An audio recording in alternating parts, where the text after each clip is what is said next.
being here. As we get started with learning a little bit more about heart healthy nutrition tonight, I'm curious if anyone feels the call to share kind of like what prompted you to join tonight's class, or kind of what was your personal interest with it?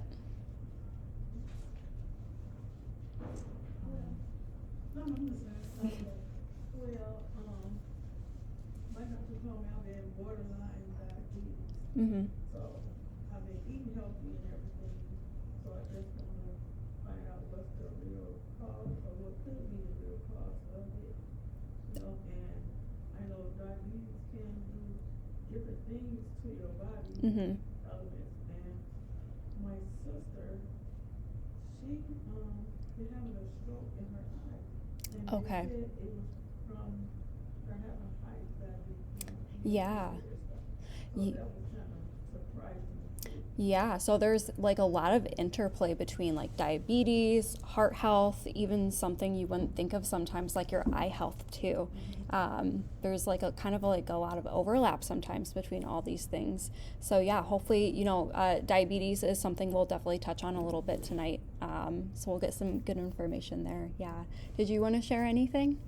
It's okay if you don't. For me? Yeah. Because I'm smiling and Oh, I thought you were going to say something earlier. put my hands up. So Okay. let's continue. Okay. All right. Sounds good.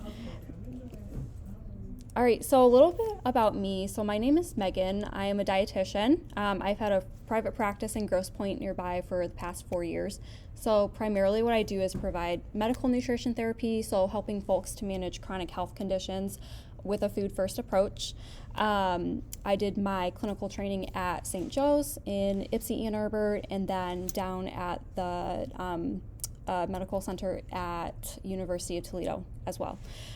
So in addition to medical nutrition therapy, I also work with athletes. We do culinary nutrition classes at our office, do some corporate wellness services, so I have my hands on a little bit of everything nutrition. And then just some fun facts about me. In my free time, I really like veggie gardening, cooking, and all kind of like outdoor recreation activities. So, some of the things when I'm seeing a heart health patient at our office that we think about when we start to think about like lifestyle factors and really trackable biometrics. So your blood work would be things like your blood lipids, blood pressure, blood sugar. These are really great metrics to track over time, and this is also something that is on the handout that was on the table. These are some numbers that we try to encourage folks to start thinking about. These can tell you a lot about your cardiovascular health, and we're going to go a little bit more into kind of what each of these are and ways that we can optimize your nutrition for each of them. Yeah. Mm-hmm. Some lecturers like to do that or offer that, but is your PowerPoint presentation available? Yeah, so I will, if you give me your email after class, I'll send it to you. And then I'm also recording it right now, so I'll have a video recording of it as well. Yeah, so definitely get in touch with me after. I know, it's a lot to like remember, so no worries, you don't have to remember it all tonight. So to just give you guys a little bit of background on the cardiovascular system. So we know that the heart is involved, but it involves a lot more than the heart. We have the rest of our vasculature, which includes your arteries, it includes veins, it includes capillaries, all of these kind of like, I kind of describe them as like garden hoses almost, that send blood away from your heart to the rest of your body tissues, and then it brings blood back to transport oxygen, to transport nutrients, to really get kind of like everything your body needs to function well in all of your different tissues. So, if we think about it like a garden hose, we really want the system to flow very smoothly. It's not going to have obstructions, right? Like if you have a kink in your garden hose, the water's kind of like not efficiently flowing. So we want a really efficiently flowing system. So things like your blood lipids, your sugar, your blood pressure are all really going to affect how well your cardiovascular system works. To give you a little bit more background kind of on like the anatomy of your artery, the innermost part, and I'll step over here and show you guys. So the innermost part is called the tunica interna. Okay, so this is made of a layer of tissue called your endothelium. It's one cell thick. It is super, super thin. Your endothelium is really responsible for making sure your blood flows smoothly through your vasculature. Kind of the middle layer is this tunica media. So that is going to be mostly made of smooth muscle tissue with a thin layer of elastin. So elastin is a structural protein. We want it to be really stretchy so that your blood vessels can properly expand, dilate, and then contract as well. We want a lot of elasticity. We don't want it to be stiff. And then the outermost layer is called the tunica externum. So collagen fibers, connective tissues to really kind of anchor it in place, make sure it is sturdy, not moving around too much.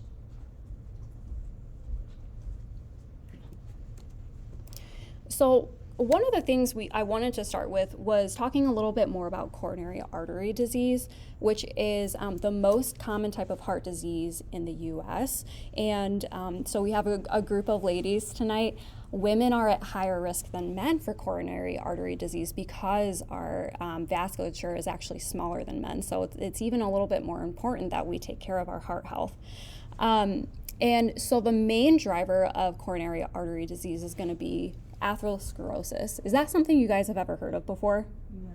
Never. So atherosclerosis basically occurs when you have plaque substance basically accumulate in your vasculature. So you can see in the picture on the left, we have those two kind of like cross sections of what an artery might look like. And you can see on the bottom, the plaque would it basically cause an obstruction in blood flow. You can see kind of the diameter of that cross section is smaller if plaque is present. So, most of the time atherosclerosis is thought of as an obstructive disease, and that's certainly true. But with plaque also causes like a lot of inflammation, a lot of stiffness in the arteries as well, because there's basically damage that the body is not handling so well. And with coronary artery disease, it has historically kind of like been thought of as something that really only affects like older adults, or maybe once you reach your 50s. Oftentimes we started hearing of our grandparents and our parents having heart attacks in older age, but it actually affects young people too. Like 2 in 10 deaths related to it occur in people who are less than 65 years old. And for a lot of people, 75% of heart attacks are the first occurrence, and it's often also the first sign that someone has coronary artery disease is having a heart attack. So we want to try to really take a preventative approach to our heart health. And this is another figure I like to show as well. Again, kind of just touching on the idea that atherosclerosis, heart disease are not just things that spontaneously occur in older age. This graph to the left is taken from a study titled High Prevalence of Coronary Atherosclerosis in Asymptomatic Teenagers and Young Adults, which very aptly describes what we're seeing. So this was a study that looked at hearts taken from 286 heart donors that were donating their hearts to recipients. And there's a high prevalence of atherosclerosis even in young people. There's not really screening recommendations for young people, except for if you have maybe, high cholesterol runs in your family. But my professional opinion is, there's really no reason, if you have access to it, as soon as your kid turns 18, have them go get their blood cholesterol checked. Because the truth of the matter is, basically the cause of atherosclerosis are presence of lipoproteins in your blood, LDL-C and Lp(a). Those are also values that are on that worksheet. Those are basically molecules that are responsible for carrying cholesterol, fat around your body, which plays a really important role for hormone production, for creating the structure of cells. But too much of a good thing can also be a bad thing sometimes. So essentially, we want to monitor, do you have a healthy level? Do you have an overexpression of it? Maybe is diet playing a role into having high levels? Trying to catch things early on and reduce it where we can. There's really no, too late of an age to really start trying to take care of your heart health. So when we think about nutrition, if I have a patient coming to me and they say, okay, I got tested with my doctor, I have high cholesterol, what do I do about that? There's actually quite a bit that you can do just from a dietary perspective. So one of the first things that we look at is kind of what is your intake of fats like? With dietary fats, there are two primary types, saturated fats and unsaturated fats. So saturated fats would be found in foods like red meats, pork products, maybe like some of the darker poultry, butter. And then unsaturated fats would be found a lot of the times in plant foods like avocados, olives, nuts and seeds, but then fatty fish as well, like your salmon, sardines, mackerel, things like that. So some helpful things can be to make swaps to reduce the amount of saturated fat in the diet. So if someone primarily used butter or ghee or coconut oil in their cooking, for example, switching that to make something like olive oil or avocado oil their primary cooking fat. And that is not to say I ever tell a patient like never eat butter. You know, if you're gonna have a delicious like blueberry muffin, you're not gonna put olive oil on that. You need butter on it, right? But on a day-to-day basis for regular cooking use, trying to make the swaps there. As far as proteins go, red meat, I'm generally encouraging someone with high cholesterol to limit to maybe like once or twice a week and trying to make some lower fat swaps there or swaps to unsaturated fats. So replacing meats with fish can be a really great swap. Also trying to incorporate like some plant proteins. Are you guys familiar at all with any of the plant protein sources? Yeah, like soy. Soy? Yeah, what soy products do you eat? Tofu. Yeah, so tofu is a really great one. I'm a fan of edamame. That's pretty tasty and it's frozen, super convenient. Any other plant proteins you guys eat or that you're aware of? We'll go. Tempeh? Yes, love tempeh. Yeah, so tempeh is a fermented soy product. It's kind of like a block of compressed soybeans. It has like a little bit of a meatier texture than tofu. Yeah. Awesome. And then snacking on nuts and seeds can also be a really great way to increase the amount of unsaturated fats in your diet. They are super chock full of heart-healthy fats. So the other main thing that we look at for nutrition, lowering blood cholesterol, is what is your fiber intake like? Fiber is really great for lowering your cholesterol on a couple different fronts. So first of all, when fiber is part of a mixed meal, it can actually inhibit, prevent some of the absorption of saturated fat in your intestines. It also will encourage the excretion of a substance called bile. Bile is a digestive aid that your body makes. Part of the way it makes it is from cholesterol. So basically, the more we remove it from your body says, okay, I need to replace that. I'll use some of my cholesterol and replace it. So it's helpful on a couple fronts. General recommendations would be about 25 grams a day for women and 35 grams a day for men. One helpful thing that I have patients do sometimes, if they're not really sure where their intake kind of is, sometimes it can be helpful to track your food intake for like 1 or 2 weeks, just very temporary, and see where your fiber intake is there. Maybe if there are certain meals where it's lower than others, that might be a spot to insert a little. We can also look at things like making higher fiber swaps. So sometimes a little bit of a temporary food tracking can be a really insightful tool. And within that, we also want to be encouraging soluble fiber intake. So within fiber, there are two types, insoluble and soluble. Soluble basically just means that in the presence of liquids, it's going to be very viscous. It's going to be very sticky. So as it moves through your intestines, it does a really great job of clearing cholesterol out. So I give some examples here of some foods that are really great, just overall fiber sources, and then soluble fiber sources as well. Are any of these examples foods that you guys enjoy on a regular basis? Yeah, what kind of foods on here do you eat? I just had an artichoke yesterday. Yeah. And I eat an apple every day. Oh, yeah, an apple a day, right? Artichokes are one of my favorite. Like canned artichokes, they're so easy and they're so high in fiber. They're a super great veggie to throw into lots of different stuff. Yeah. Things like edamame, chickpeas are great options as well. And I threw psyllium husk on here. This is probably one of the most common and safest supplements we can have a patient take if they find that maybe they're struggling to reach their fiber goals through food alone. Usually we do want to try to promote food first approach, but sometimes it's just hard. So a psyllium husk supplement can be really helpful to bridge that gap, with Metamucil being probably the most widely known supplement. So that can be really easy to throw in there. But if you were going with a psyllium husk, my recommendation is always to start low and slow with fiber supplements, because your body does need time to adjust, your digestive system. And sometimes putting too much fiber into your system that it's not used to can actually cause you to be a little backed up. So I generally say start with half the dose and then just work your way up over a few weeks.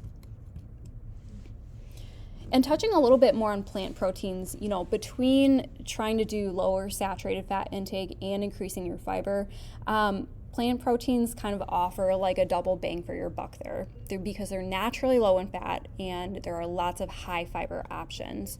So some of my favorites to recommend would be kind of like these that you see here. Some of them are a little bit more protein dense. So maybe for my older adult patients who were also trying to target a higher protein intake, they would prioritize things like tofu, tempeh, seitan, edamame, lentils, maybe more so than something like a black bean or a kidney bean, but all of these are really great options. Is increasing your plant proteins something you've ever thought about doing if you're not familiar with them?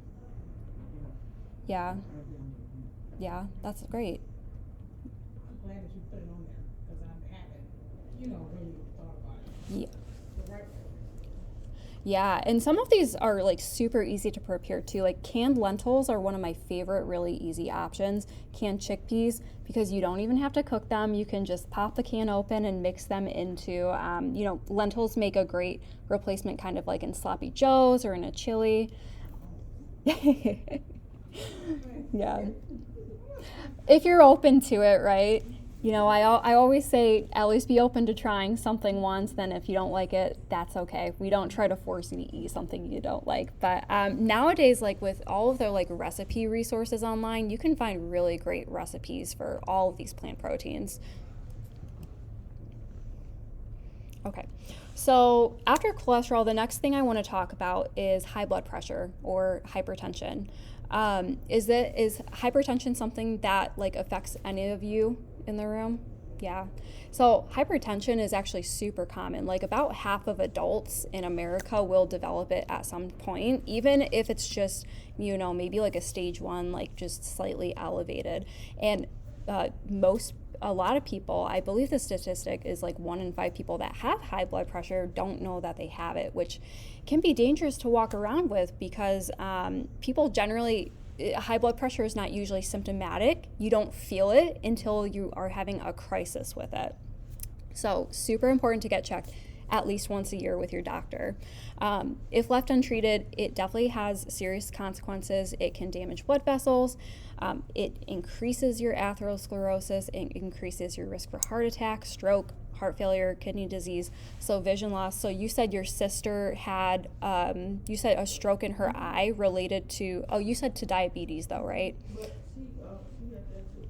Yeah. A lot of times we see if someone has diabetes, they usually also have things like high cholesterol and, high blood pressure, which is unfortunate. Yet at the same time, usually the approach that you do for one thing kind of helps everything too. So you don't have to adjust things too much. So, generally when we're talking about high blood pressure, many people know that kind of what you can look at is your sodium intake, as higher sodium intake can increase blood pressure. So the American Heart Association recommends that for a general healthy adult that they consume 2,300 milligrams per day of sodium or fewer. So just to put that into perspective, that would be approximately a teaspoon of table salt. But for those with heart health concerns, so whether you have high blood pressure, diabetes, maybe just a family history of heart disease, I would recommend shooting more for like around 1,500 milligrams. I've never really seen anyone eat too little of sodium. The minimum daily requirement is 500 milligrams, and that occurs like pretty easily, just naturally in foods. So generally, 1,500 milligrams is really what we're shooting for if you do have heart health concerns. But I have kind of like a pop quiz question for you if anyone wants to answer. Where do you think most of the sodium in our diet comes from? Like what types of foods? Canned food. Canned foods can be high in sodium. Meat. Meat. Packaged processed foods like potato chips. Mm-hmm. For my generation, 46, Mhm. it is fast food. Yes. I ate so much fast food when I was younger, it's ridiculous. Yes. That probably had a lot to do with my attitude. Yeah, so actually, so you guys are both spot on. So 77% of the average American sodium intake comes from processed foods and then from restaurant foods as well. And the average American eats 3,400 milligrams of sodium per day. So if you have heart health concerns, like that's double, so quite a lot. So the best advice I give patients is if you are relying a lot on processed foods, on restaurant foods, trying to prioritize home cooked foods where possible so that you have a little bit more control over how much sodium is in your food. That is always helpful. And generally, if a person is eating mostly home prepared foods, you can salt to taste and be fine. And there are definitely also other ways to reduce sodium in like your home cooking too. So whether it's using like salt-free herb blends like Mrs. Dash is great, using citrus, using vinegars, kind of these other like non-sodium but high flavor ingredients. Have you guys ever used like something like Mrs. Dash before? Yeah. So what do you think about that pink Himalayan salt? Yeah. Great question. So pink Himalayan salt and like the Celtic sea salt, you'll see kind of like a lot of information about that online saying it's better if you have high blood pressure because it has, like 99 trace minerals that might help with blood pressure.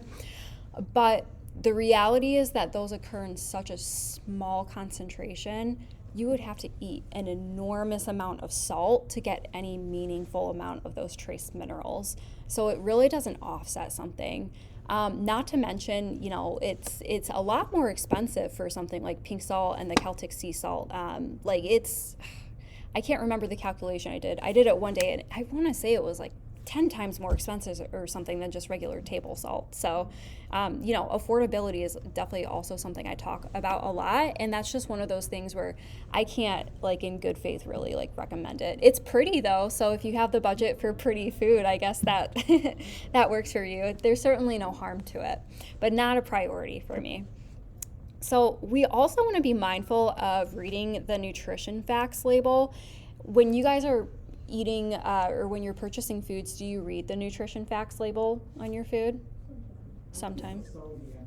With sodium? Yeah, I was surprised that, Yeah. some bread seems to have sodium. I didn't think of, and sometimes you can't tell by the taste. That's the other thing I wonder about, something that doesn't taste salty Mm-hmm. has sodium. So how do you really know? Is there any way to tell by taste at all?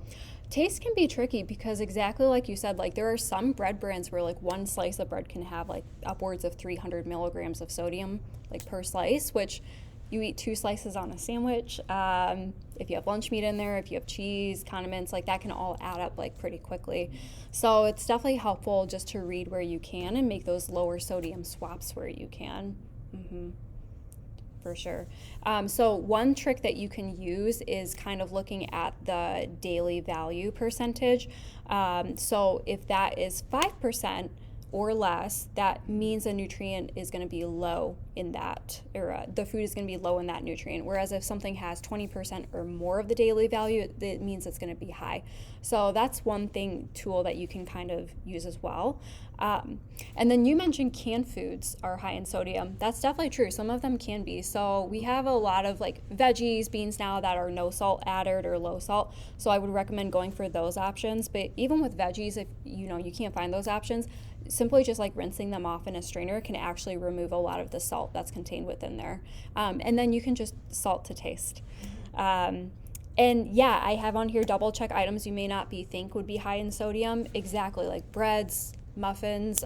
So it's just always, it's generally a good idea when you can just flip over, get used to reading the nutrition facts label and kind of keying in on what nutrients you feel like you either need to be eating more of. So maybe like vitamins, maybe if there's certain minerals or fiber, or less of. So maybe things like the sodium, saturated fats, added sugars, things like those. Yeah, I apologize. you're good. What's your name again? Megan. Megan. Yes. Megan Pittman, I did do that. Yes. Megan, thank you for being here and for one. I do appreciate you a lot. My question is there either a website or a book or some like trusted source that you could recommend to us today? Because I am experiencing diabetes for the first time in my life. It is not something that's hereditary. My mother does not have it. I do know that it was acquired through stress. I was a vagrant for 12 years. I couldn't keep a job. I married a man who was on drugs and I didn't know. Like it was a lot of things where it's like, okay, long story short, is there a source that we as, consumers can assess, can access that tells you the sodium in a natural cucumber? Like what is the sodium in that cucumber? Because I've made homemade pickles. It don't even take long. It takes like a week, to make them into a pickle. But like an actual cucumber that you purchase from the Yeah, so just like a plain. So generally when I'm trying to find information like that, if you go into Google and you put like cucumber nutrition, if you're like on a web browser, generally when you search that on the right side of the page, it will populate a nutrition label that is taken from the USDA database of food. Where do you go? I'm sorry. Yeah, so just Google. So generally if you Google like cucumber nutrition, it will pop up the nutrition facts like right there on the search results page. Google, then take my time and Google Type in, cucumber nutrition. Mm-hmm.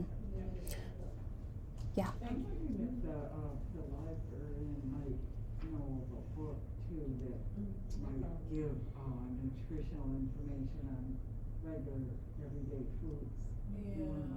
So are you looking specifically for like a list of like say the sodium in like different fruits and veggies? Honestly, I want to know what I'm eating because I never did that before. I've never ate to live. I always lived to eat. Like when I was younger, I did not have a strong appetite.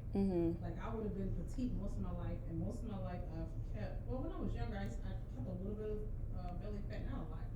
But recently, I have not been able to lose this. You know what I mean? And then like I'll feel heavier, and then I'm like actually 10, 15 pounds. I'm sorry.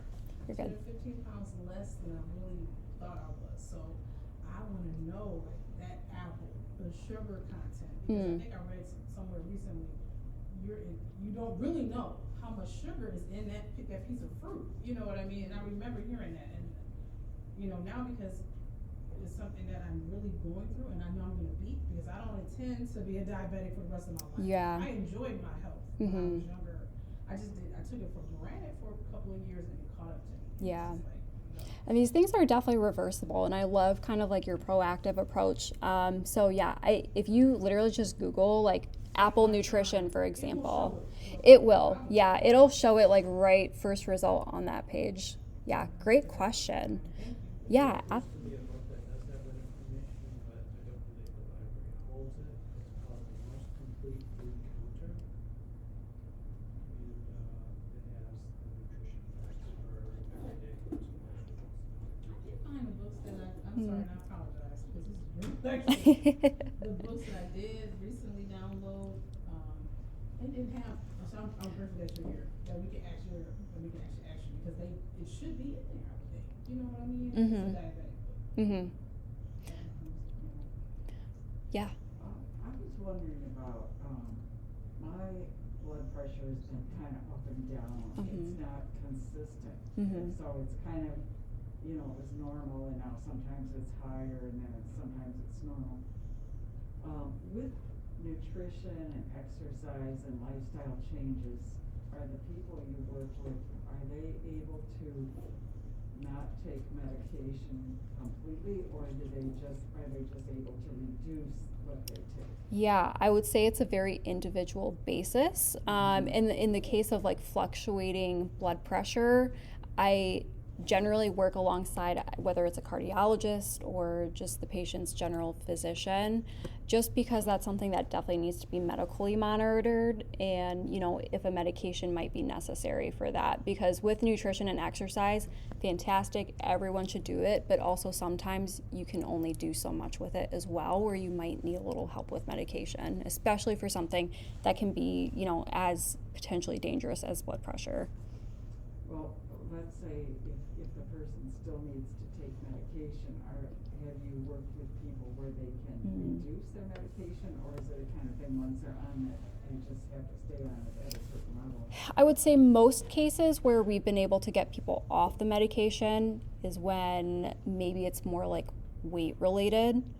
But if it's not, and maybe it's either related to another health condition, another medication they're on, just age related, there's only so much you can do with that. It's generally that case, it's less likely. Yeah, great question. So I want to give you just one more tip for watching sodium. When you go out to eat at restaurants, something that you can ask for is to ask for like light salt or no salt preparation of your food. So say you're getting some delicious French fries, you're indulging a little bit, ask for light salt on it, or you can do no salt, but light salt would probably taste a little bit better. And there are definitely ways when you're eating out where you can kind of find your happy mediums with food as well. And I want to bring up another kind of study I want to share with you guys. Have you ever heard of the DASH diet? Yeah. So DASH diet is one of the biggest dietary patterns promoted for high blood pressure. So it stands for dietary, my mind's going blank. DASH. Dietary something to stop hypertension. It'll come back to me in like 20 minutes. But essentially what they did was they had a bunch of participants either eat a control diet, which was basically kind of like standard American diet, or they had them eat the DASH diet, which was very high in fruits, veggies, whole grains, low-fat dairy, so very mineral dense, very dense in things like potassium, calcium, magnesium, a little bit of reduced red meat intake, and really low in added sugars. And they also had them eat these diets in the context of 3 different levels of sodium intake, so like high intake, intermediate intake, low intake. And the really interesting thing that they found was that for patients following the DASH diet, where they had that high mineral intake of things like potassium, calcium, magnesium, even with high sodium intake at the same time, their blood pressure still lowered. So it was really evident from this study that it's not just reducing sodium in the diet that can play a big role in reducing high blood pressure. It's also making sure you're getting lots of these other minerals as well. Potassium, really, one of its roles is to help your vasculature relax, to dilate, which helps to lower your blood pressure. So it's not just the sodium. Overall, we want to be trying to eat very like whole food, minimally processed diet to make sure we're really getting lots of good minerals in our foods as well. All right, so next thing we're going to touch on is high blood sugar, also known as hyperglycemia, which can affect people with diabetes, right? Diabetes is when your blood sugar is running high, and insulin resistance.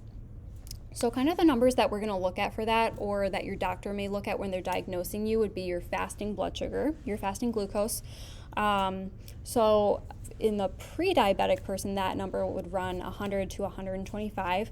They might look at your A1C, which is basically a 3-month snapshot of your blood sugar control. And for pre-diabetes, that number would run 5.7 to 6.4%. Less commonly, they may use a test called an oral glucose tolerance test. That's generally not used, but sometimes it's ordered. And for prediabetes, that number would run 140 to 199. Anything above those would be classified as type 2 diabetes. So again, these are really great numbers to track on an annual basis, if you do find that they're creeping up for you, they are very responsive to things like nutrition and exercise. And very frequently we have patients reversing prediabetes, getting off medications for, type 2 diabetes. Maybe they've taken metformin, they don't need to take it anymore. But the reason why it's really important for heart health too, when you have chronically high blood sugar, that actually can do damage to the endothelium. So remember, that is that one cell thick layer that is contained within that innermost layer within your arteries, within your veins. So when we have chronically high blood sugar, we are seeing things like increased production of inflammatory immune cells to help come to take care of damage. Inflammation is, in a lot of cases, actually a healthy process in our body. It's actually required to come and clear out damaged cells, but too much inflammation over a long period of time can be a harmful thing. We can also see decreased production of something called nitric oxide. That's basically a molecule our body produces in order to help relax our vasculature. So if there's decreased production of that, we basically don't have as much of an ability to relax it. So we have more contraction and higher blood pressure. And then we also have increased thrombosis, which is just, clotting, and basically an increased chance to have that obstruction of blood flow. So diabetes, the blood sugar really has like a whole body effect on your vasculature as well. So I give a few general tips for managing high blood sugar. It definitely has to be customized to the individual, kind of based on their degree of how high their blood sugar runs, their degree of insulin sensitivity. So I'm going to give you some general advice here. So when you're structuring your plate to optimize your blood sugar response after your meal, the acronym I have patients use is PFFC. So basically you want to ensure that you have a source of P, your protein. So that could be things like poultry, preferably going for lean red meats, seafood, eggs, Greek yogurt is a really great protein source, and then all of your great plant proteins. You want to make sure you have F, fiber-rich fruits and veggies, so really high fiber. Some people, prefer to go for lower sugar options, kind of dependent on the individual, but some great options that fall into those categories would be things like berries, apples, pears, citrus and kiwis, your cruciferous veggies like broccoli, cauliflower, collards, kale, Brussels sprouts, and tomatoes and peppers are all really great options. You want to make sure you have some kind of fat in the meal as well. So thinking about those heart healthy fats, so things like olive oil, avocado oils, the whole fruits, nuts, seeds, and their butters, cheese, and dark chocolate, and mindful addition of carbs. I never tell a patient to go no carb. That's generally not helpful for long-term sustainability of any diet. I personally would be very sad if I never ate carbs again, but we do want to have it in mindful portions. It shouldn't be kind of like the primary thing on your plate, and preferably choosing the minimally processed higher fiber options. So potatoes, squash, your whole grains, beans, and then your bread and pastas. But the reason that I recommend to structure your plate this way, when you have a mixed meal that has a decent source of protein, it has good fiber in it, it has good fat, this helps to really put bulk in your meal and delay digestion. It makes the rate at which your food is digested slower, and in turn what that does is slow the release of glucose, sugar, from that food into your bloodstream. So you get, instead of seeing kind of like a rapid rise in your blood sugar from the digested meal, it's a little bit more blunted and drawn out. So overall, better for managing blood sugar. Another tip is minimizing added sugars, using alternatives if you want. So generally, I get some confusion with patients on what counts as sugar. A lot of people have the conception that natural sugars don't count as sugars, so things like honey, maple syrup, coconut sugars, but they definitely still do impact blood sugar. So just being mindful if those are in foods. Again, with the nutrition facts label, recent regulations have been updated to where manufacturers have to show the grams of added sugars in foods. So that is something super helpful you guys can look at, as well as reading the ingredients label. And then also looking for hidden sources of sugar.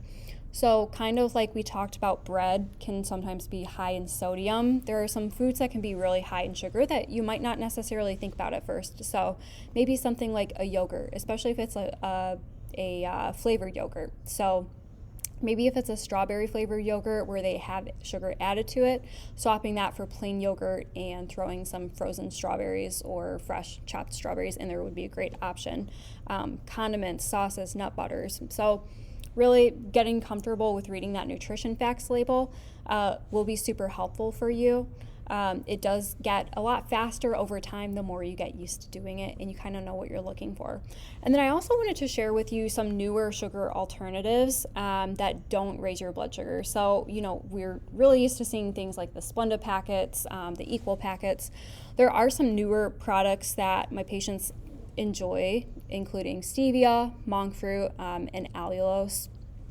My recommendation, though, is that anytime you see a packaged product advertised as sugar-free or 0 calorie, read the ingredients label, because some artificial sweeteners or alternative sweeteners, especially sugar alcohols, and those would be things ending in all, so sorbitol, mannitol, maltitol, those often cause GI upset for people. So bloating, diarrhea, abdominal discomfort, because they do get fermented by the bacteria in your large intestine.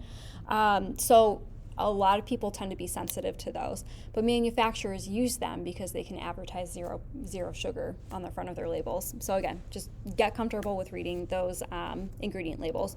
It's not necessarily going to do you any harm, but no one likes to feel bloated all day, right? And then another main point for managing blood sugar, really exercise in whatever way is accessible to you is really a non-negotiable for managing blood sugar.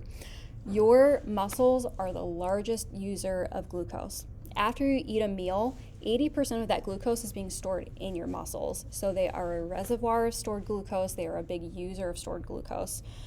So when we are regularly exercising, whether you're starting off and maybe that's just walking, maybe that's lifting weights, maybe it's going to a water aerobics class or biking, really just whatever is accessible to you. Any type of exercise is going to be great. And I don't encourage people to, go crazy if their baseline is sedentary. Just start with 10 minutes of walking a day and build your way up from there.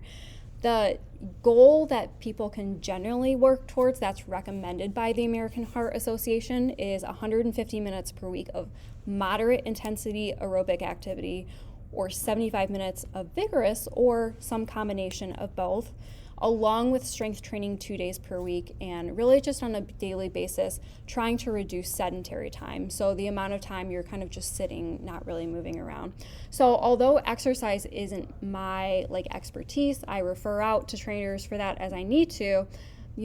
Goal setting, setting schedules is definitely something I talk about with patients. So I just kind of wanted to outline here, if you were to try to meet that 150-minute mark, what that might look like. And it's definitely not exercising every single day. If you can exercise even 2 days a week, that's going to give you tremendous benefit. If you can get it up to 3 or 4, awesome. But really, any amount is a great amount.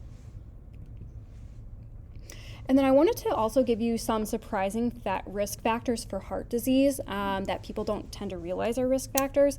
So one is undiagnosed sleep apnea. So this is really huge. So undiagnosed sleep apnea really affects your cardiovascular system. It tends to create heightened blood sugars in people. So if you have ever been told that you snore a lot, if you have a lot of sleep disturbances, if someone's ever told you you stop breathing when you're sleeping, these are all good signs that maybe it's time to talk to your doctor, get a sleep study done to see if you might have sleep apnea.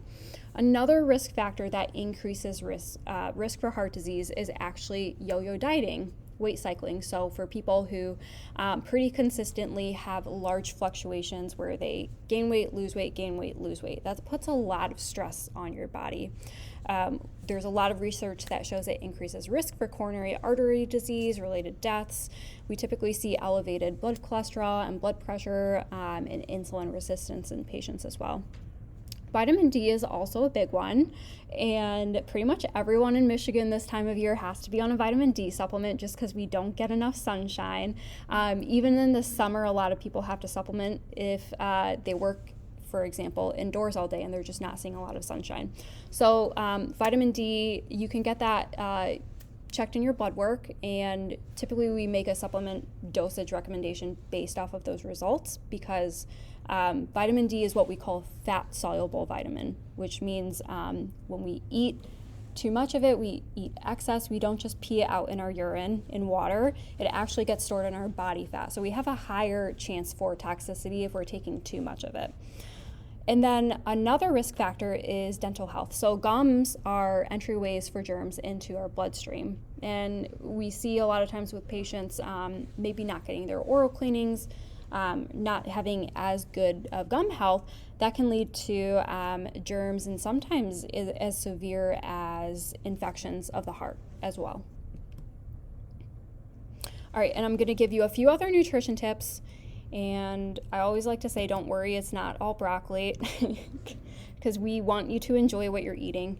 So fish is really, fish and seafood is a huge one that I recommend for patients. So especially fatty seafood, rich in what we call omega-3 fatty acids. These are very anti-inflammatory, very beneficial for heart health.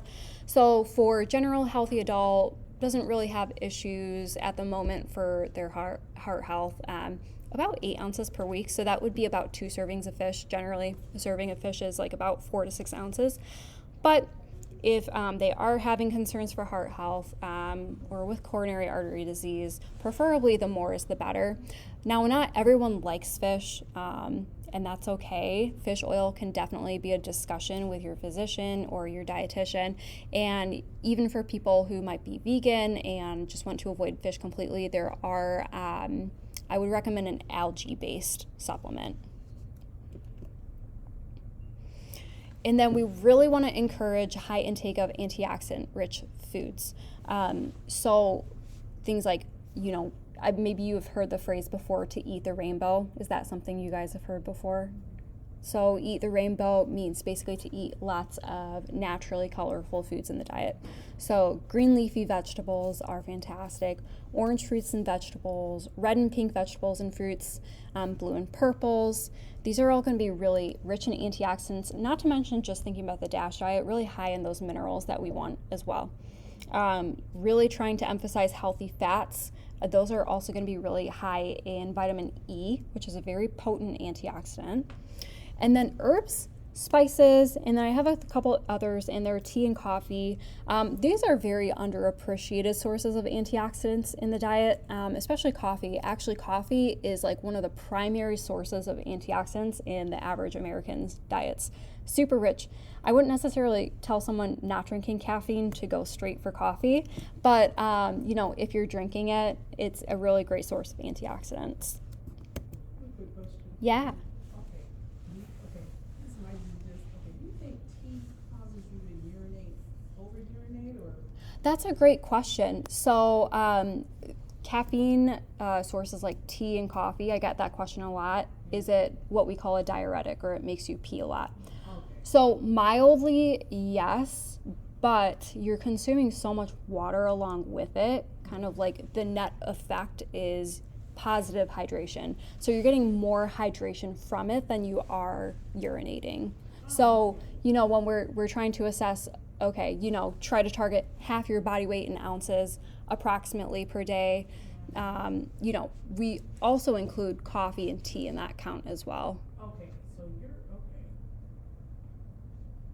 so if I'm drinking a lot of tea and coffee, I just need to drink a lot of water. And that's one thing I've never been able to do. Water. Like the gallons of water. Well, that might be a little excessive if you're having other beverages. Yeah, and something I also say, the general recommendation is like half your body weight in ounces. And also assess the color of your urine. It shouldn't be a strong yellow, but it shouldn't be as clear as water. We want it to be kind of like a pale, like straw yellow color, because overhydration is an issue as well. Okay, that's what I'm thinking. Okay, so gallons of water. How do you incorporate that into your diet seriously? Mhm. My thing is like I'm about to go back to school and I want to make sure that I'm at least exercising. And I just got a primary doctor, so that is something that I'm gonna make sure I let her know Friday. I wanna incorporate exercising at least 1 hour a day. Mhm. How do you incorporate the water part? Yeah. Basically, if you're drinking more water, you're not gonna eat as much. That's I'm thinking. Yeah. I just never did it. That can be the I case never- with I some never did it, people. so- Yeah, so some helpful tips I would give that have worked for my patients. Some do really well with having a reusable bottle, so you can kind of see how much you're drinking throughout the day. Okay. Some will have like, okay, I have a 32-ounce bottle. I know this is what I need in addition to my tea, my coffee. If I get through one of these a day, that's great. Yeah. For some people, drinking water is hard just because they don't like the flavor of plain water. So, you can add fruit into it, like maybe some like lemon juice or orange slices, and add some flavor that way. Or you can find at the grocery store like squeeze flavors as well. Those can be helpful options. Thank you. Yeah. Yeah, so we'll open it. Well, I guess I'll just open it up. I'll say thank you for joining and just open it up for like general questions that you may have. So it's, you said something about the coffee Mhm. being a diuretic or whatever. Is, coffee without caffeine? 'Cause I don't drink coffee, but I gotta make sure I ain't got no caffeine. Yeah, so would it decaf. be the same? Yeah, so decaf coffee would be the same. Yeah, it's still going to be like a hydrating source for you overall. Yeah. So you mentioned 32 ounces, so that would be 4 cups. And is Mhm. that, what most people need if they get some water from fruits and vegetables and they have a couple cups of coffee a day? Yeah, I mean, it really just depends on the person, but I would say around, yeah, if they're also having other beverages throughout the day, if you're having like soups, there are a lot of other things that count as liquids as well. Popsicles count as liquids, for example. But, also you can think about it if you're someone who's more physically active, like you sweat a lot, or maybe you work like a labor-intensive job where you're sweating a lot, you need to replace it. That your hydration needs might actually be a little higher in that case as well. Yeah. And as far as exercising, I just walk around my house every day. Okay. You know, You that incorporate helps. that, Yeah, you know, that little bit helps. I didn't Yeah. know I had a monitor on my phone.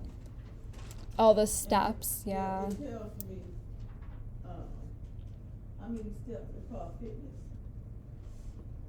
So actually, this is how much I done walked today. So you've been doing that, yeah. Yeah, so once I go, I think it's like another 15 minutes, this whole circle will close. And then they'll send a link saying, great, you succeeded your goals today. Or if I don't, it may say, walk another 5 minutes to complete your goal. Okay. So, Yeah. Yeah.